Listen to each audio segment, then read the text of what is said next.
guys. So we're gonna be installing and reviewing the Midland radio. Nash got me this as a gift because I was not going to spend like $350 on like a legit radio. I'm not saying this isn't legit. We're gonna see if it is legit, but we're gonna direct compare this against Baofeng handheld radios, which Baofengs are pretty good for handhelds at least. They've got okay range, and so we're gonna directly compare this against it. So yeah, let's open the box. We've got the radio right here.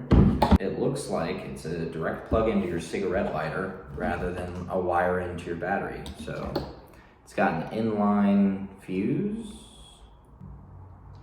Did I break it? Oh, it comes with that extra. Oh, that's interesting. That's like a different kind of fuse. It's like a weird like glass cylinder fuse.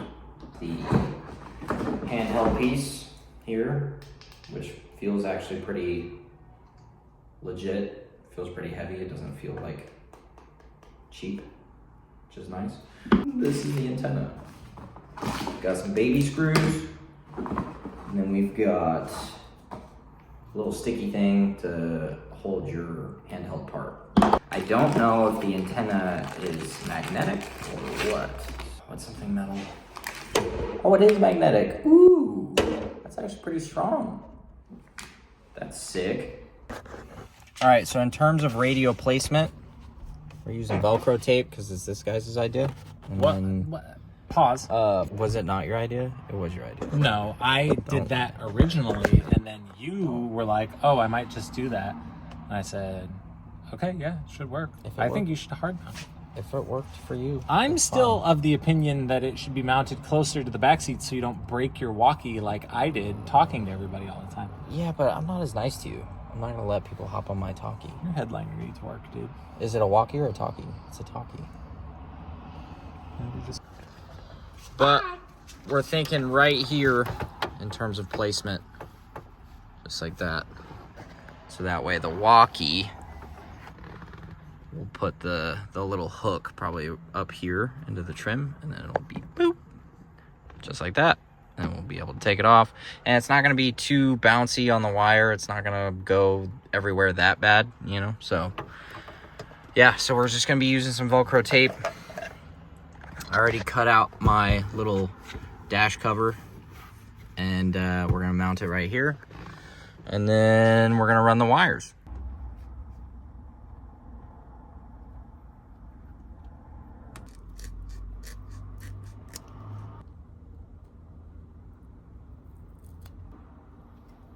There she is.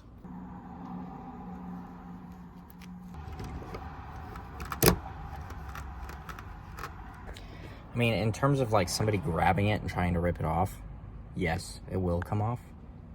But in terms of like bumpiness on the road and stuff, I'm seriously doubting that that's coming off. I mean, it might wiggle, but like, I really don't think it's coming off of the dash.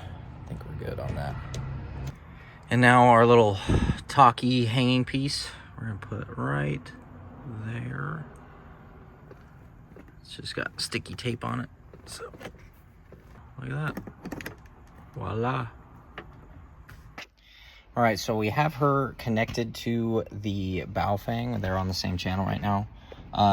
We're gonna turn this thing all the way up, and I'm gonna show you guys how loud it is. If you haven't yet, please subscribe now. Okay, so we're doing a direct comparison. So for this first one, Nash is located in Jim's house, which says here that it's 150 feet away, and currently I can hear him. So this is Baofeng to Baofeng. It's handheld to handheld. I'm gonna drive down the road a little bit, and we're gonna see basically when this changes, when the Midland one can keep up and the Baofeng one can't. I'm currently parked in this old grocery store parking lot that's right down the road. It says I'm 700 feet away, or it's a 700-foot walk. Are you trying to reach me right now? 700-foot walk. All right, we are at the third stop. It's still coming up as 150 feet, but if I click the walk button, it says 900 feet. It's a 900-foot walk. It's relatively straight. Nash, test. Are you still there? Yeah, I got you loud and clear on that.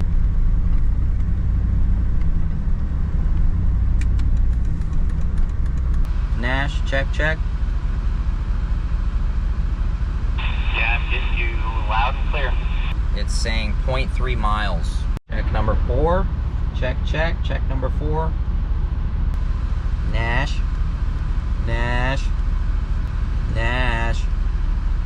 Maybe if I roll down the window. Nash, check. Yeah, I can hear you. Test. Dang, yeah, it's still working. We're a half a mile away. We're 0.6 miles away. All right, check number 5. We are a mile away. Check number 5. I got you loud and clear on that. Just every once in a while.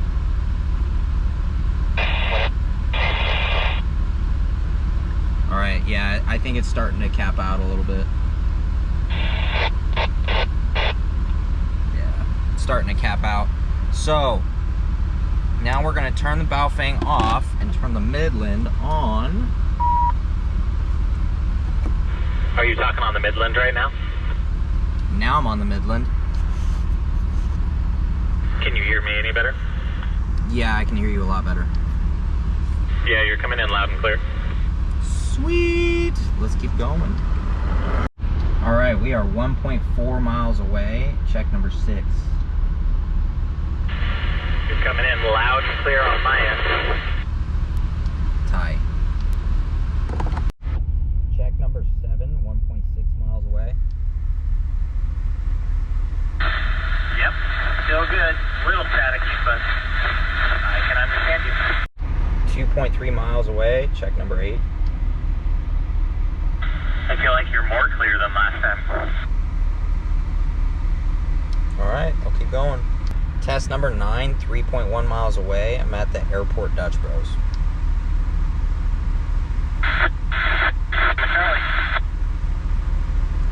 Can you say that again?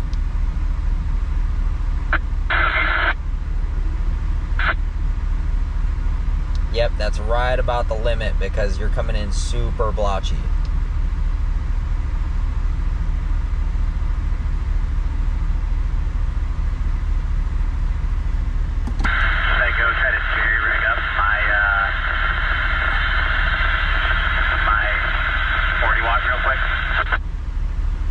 I actually heard that. That was pretty good. Yeah, that's right about the limit. So about 3 miles.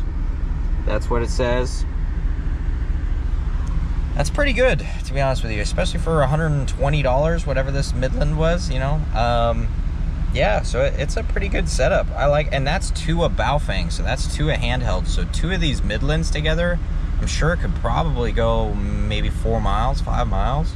That's pretty good, especially if you're out on a trail. Like 5 miles on a trail is like pretty big. So yeah, this is pretty legit. I'm pumped. But yeah, that's the direct comparison between a pretty decent handheld and getting this super easy to set up Midland. So yeah, just get one of these bad boys. But thanks for watching. Hope you guys enjoyed it. Adventure friends are going home.